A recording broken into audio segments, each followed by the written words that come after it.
मेरा आभार स्वीकार करें दोस्तों। दोस्तों, आज मैं आपको झांसी के किले ले चलती हूँ, तो चलिए मेरे साथ।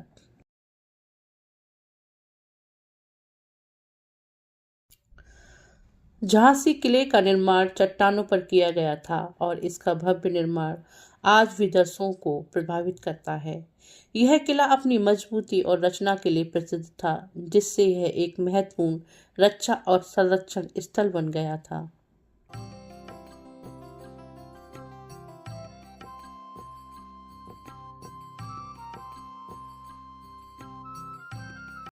यह प्रवेश द्वार अंग्रेजों द्वारा किले की दीवार तोड़कर बनवाया गया है।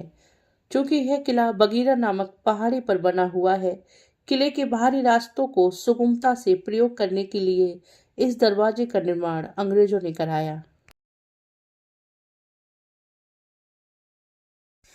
झांसी शहर के मध्य में स्थित झांसी किला 1857 विद्रोह के दौरान ब्रिटिश उपनिवेशिक शासक के प्रतिरोध के सबसे महत्वपूर्ण केंद्रों में से एक था। यह वह आवा है जो भव्य किले को घेरे हुए है और हर साल हजारों पर्यटकों को झांसी खींचती है।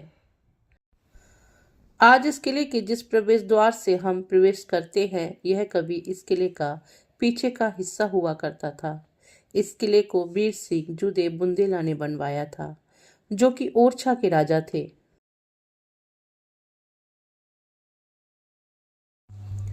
दाईं तरफ रखी हुई है तोप, जिसका नाम कड़क बिजली तोप है। यह तोप 18वीं शताब्दी में बनाई गई थी। इसका इस्तेमाल झांसी के राजा और रानी करते थे। इस तोप को कड़क बिजली तोप इसलिए कहा जाता है क्योंकि जब यह चलती थी तो इसकी आवाज बहुत तेज होती थी।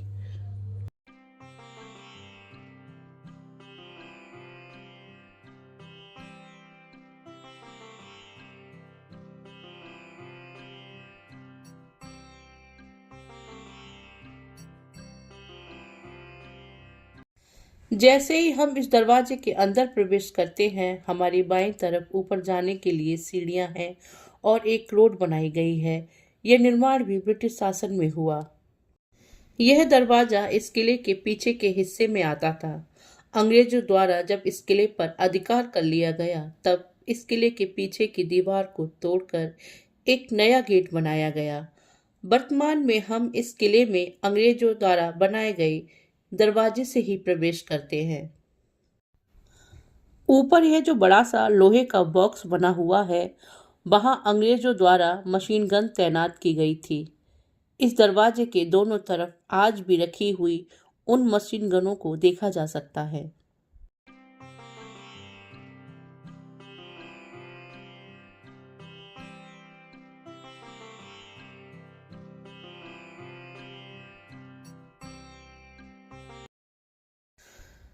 रानी लक्ष्मीबाई ने 1851 में एक लड़के को जन्म दिया, जिसका नाम दामोदर राव रखा गया।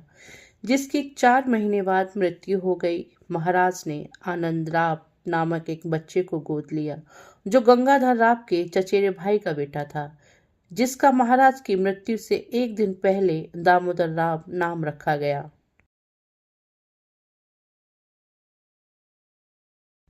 नवंबर 1853 में महाराज की मृत्यु के बाद, क्योंकि दामोदर राव को गोद लिया गया था, गवर्नर जनरल लॉर्ड डलहौजी के ब्रिटिश ईस्ट इंडिया कंपनी ने व्यक्तिगत सिद्धांत लागू किया। दामोदर राव के सिंहासन के दावे को खारिज कर दिया और राज्य को अपने क्षेत्रों में मिला लिया। मार्च 1854 में लक्ष्मीबाई को 60,000 रुपए की वार्षिक पेंशन दी गई और महल और किले को छोड़ने का आदेश भी दिया गया। जून 1857 में विद्रोह भड़क उठा और झांसी की रानी ने किले पर नियंत्रण कर लिया। ब्रिटिश ईस्ट इंडिया कंपनी के खिलाफ झांसी की सेना का नेतृत्व किया।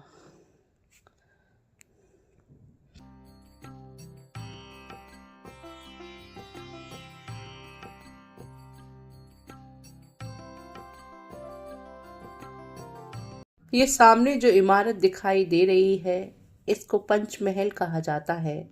इस इमारत को वीर सिंह जुदे बुंदेला ने बनवाया था।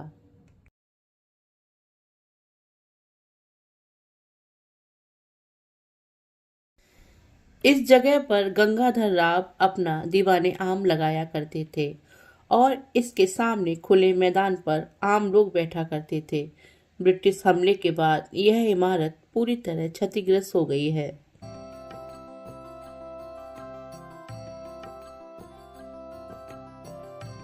दीवाने आम के बाद दीवाने खास बना हुआ है। गंगाधर राव यहाँ अपने खास मेहमानों के साथ बैठकर सियासत पर विचार विमर्श किया करते थे। ब्रिटिश अधिकार के बाद इस इमारत को आगे से दीवार लगाकर बंद कर दिया गया। राजा गंगाधर, जो कि एक बहुत अच्छे प्रशासक थे, बताया जाता है कि वे बहुत उदार और सहानुभूतिपूर्ण थे और झांसी की स्थानीय आबादी उनसे काफी संतुष्ट थी। 1742 में राजा गंगाधर राव ने मणिकर्णिका तांबे से विवाह किया, जिन्हें बाद में रानी लक्ष्मीबाई का नाम दिया गया।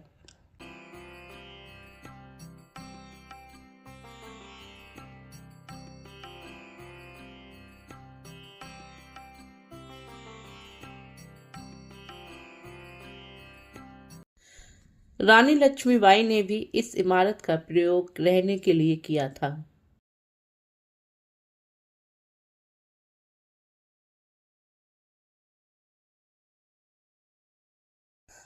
अंग्रेजों की तरफ से कोडरिक रोड्रिग्स पहला शख्स था जिसने झांसी की रानी को अपनी आंखों से लड़ते हुए देखा।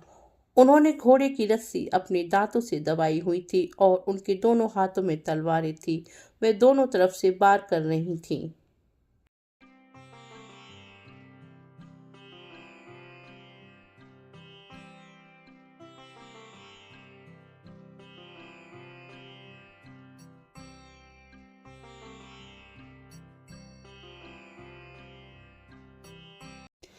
यह सीढ़ियां इस पंचमहल के भूतल तक जाती हैं, जहां रानी लक्ष्मीबाई रहा करती थीं। वह इस इमारत के भूतल का प्रयोग रहने के लिए और इस ऊपरी तल का प्रयोग अपनी सभाओं के लिए किया करती थीं।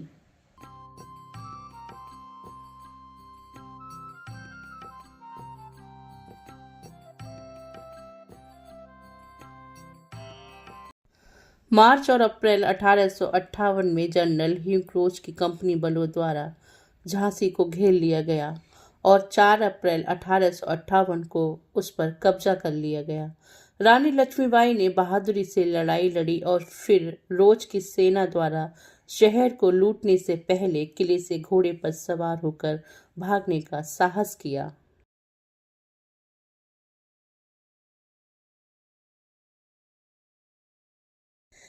यह रास्ता झांसी के किले का वह रास्ता है जहां से रानी लक्ष्मीबाई घोड़े पर सवार होकर कूदी थी। यह वही जगह है। पहले यहाँ बाउंड्री नहीं थी। यहाँ से रानी लक्ष्मीबाई नीचे ढलान पर अपने घोड़े के साथ कूदकर यहाँ से कालपी पहुंची और फिर वहां से ग्वालियर।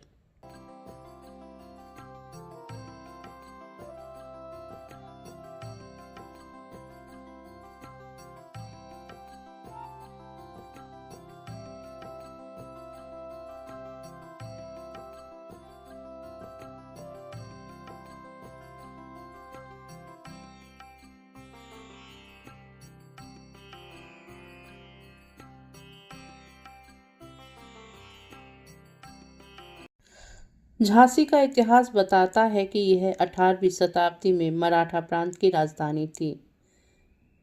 इस किले की सुरक्षा में 3 मोटी दीवारों को बनाया गया, जिसमें सबसे नीचे वाली जगह पर मगरमच्छों को रखा जाता था और दूसरी में पानी भरा रहता था।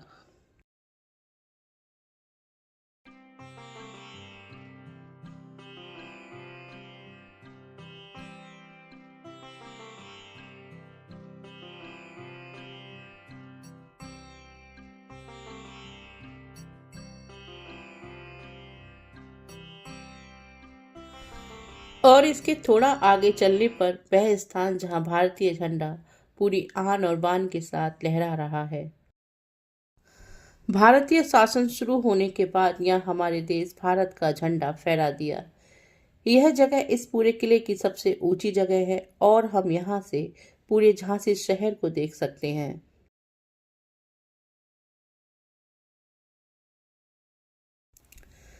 किले की ग्रेनाइट की दीवारें 16 से 20 फीट मोटी हैं और दक्षिण की ओर शहर की दीवारें आपस में मिलती हैं।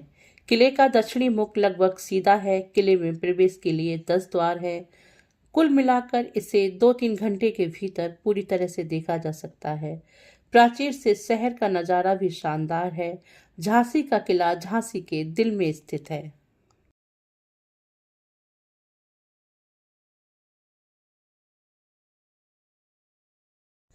इस जगह पर नीचे अंग्रेजों द्वारा बनवाई गई जेल है, जिसका रास्ता अब बंद कर दिया गया है।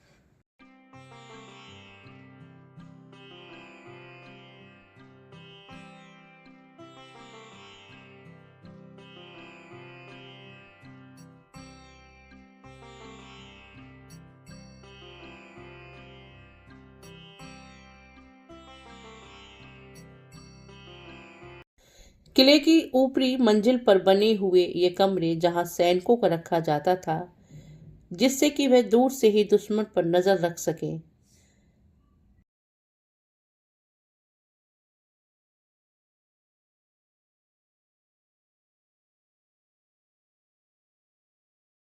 झांसी एक स्वतंत्र रियासत थी, जिस पर 1804 से 1853 तक मराठा नेवलकर राजवंश का शासन था।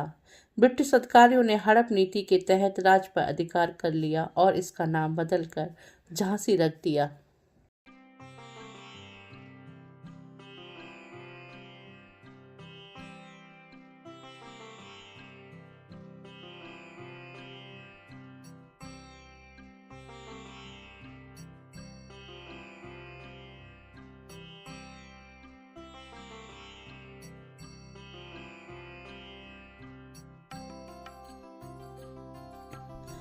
यह निर्माण अंग्रेजों द्वारा कराया गया है। यहाँ लोहे के छोटे छोटे दरवाजे लगाए गए हैं, जहाँ मशीन गनों को लगाया जाता था। 1857 की क्रांति की सबसे बड़ी नायिका और झांसी की रानी लक्ष्मीबाई का नाम वीरता की श्रेणी में सबसे ऊपर रखा जाता है।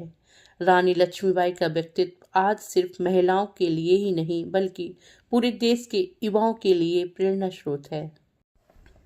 यहाँ से जितना भी ये प्लास्टर वाला निर्माण है, जिसमें कमरे बने हुए हैं, यह सब ब्रिटिश शासन में बनवाए गए। यहाँ पर अंग्रेज अफसरों को रखा जाता था। इस बड़े से दरवाजे के ऊपर बना हुआ यह कमरा अंग्रेजों द्वारा बनवाया गया है, जिसमें ब्रिटिश सेना का प्रमुख कमांडर रहा करता था।